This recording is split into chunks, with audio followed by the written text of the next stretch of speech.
We have made an estimate actually from 1891 to 2021. Odisha coast has experienced total 96 cyclones. Now gradually, fortunately, the number of cyclones, if you see decade wise also, there is a decreasing trend. So in a recent decade, I mean 2011 to 21, we have only 4 cyclones. The frequency has decreased, but what is happening is we are getting very intense cyclone. Phani, Phylin, Titli, all these cyclones are very severe cyclonic storms category. And the regions of maximum number of cyclones along Odisha coast as compared to our other eastern coastal states like West Bengal, Tamil Nadu and Andhra is point of origin where the cyclone originates.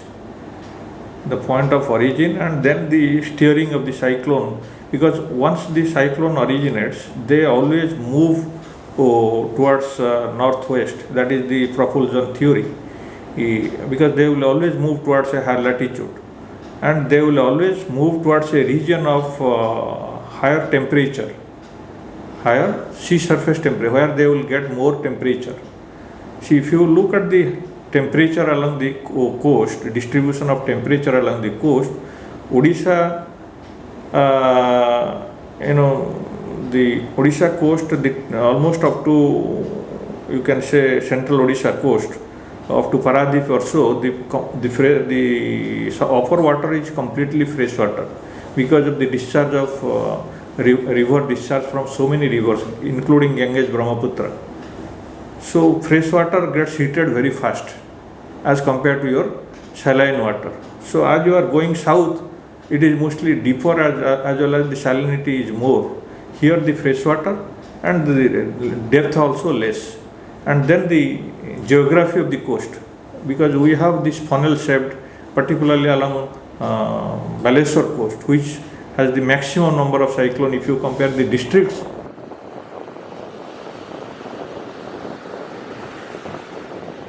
Odisha coast, particularly southern Odisha coast, is also prone to coastal erosion. People who have been living along the coast near Ramayapatna, extreme south, and even north of Gopalpur Fort, Arjipalli and Kodampeta region, we have seen how they have faced the fury of erosion, because sometimes their houses have been completely damaged because of coastal erosion. But these people in Ganjam, if you take particularly people in Arjipalli, they have been facing the erosion which is not much because of the natural region, but because of the ports. Ports has certain impact on coastal change.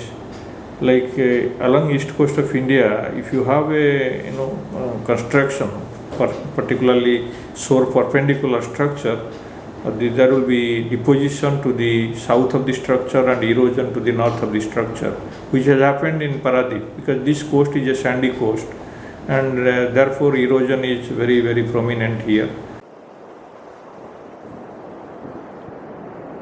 Many people are using satellite data for studying the shoreline change, like how much of erosion has occurred, what is the length of the shoreline which have eroded. But satellite data has certain limitations, particularly as far as the resolution is concerned.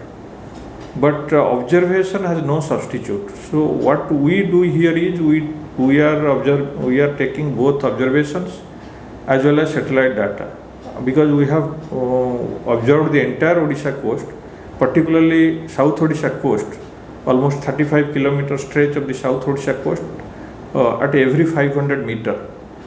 And monthly observations we have. What is happening every month at every 500 meters, we have observations for the last, 12 years. So that is a very good data set to understand what is happening along this coast. There is no substitute to observation, but observation is involved high cost as well as manpower.